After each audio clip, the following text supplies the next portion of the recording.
જ્યારે અર્થ પડકારની ટીમ દાહોદ ખાતે ગઈ હતી ત્યારે દાહોદના નગર શેઠની પૌત્ર વધુ એવા હેમાબેન શેઠ પણ હાજર હતા। તેઓ ભગીની સમાજના ટ્રસ્ટી છે અને પર્યાવરણ પ્રેમી છે, તો આજે એમના સ્વમુખી વાત સાંભળીએ। Bureau office, Gandhinagar.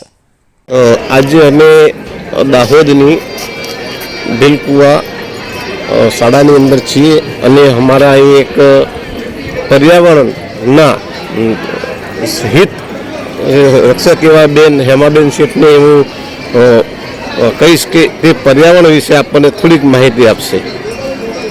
નમસ્તે સૌને। ખાસ તો પર્યાવરણ વિશે બધાને ખબર જ છે કે આપણે પર્યાવરણ બચાવવું જોઈએ, કારણ કે અત્યારના આપણે જે ગરમીનો અનુભવ કરી રહ્યા છે કે સાઉથ અને નોર્થ પોલની ગ્લેશિયર્સ ઓગળી રહી છે, એ બધા માટે પણ આપણી પર્યાવરણ પ્રત્યેની બેદરકારી જ જવાબદાર છે।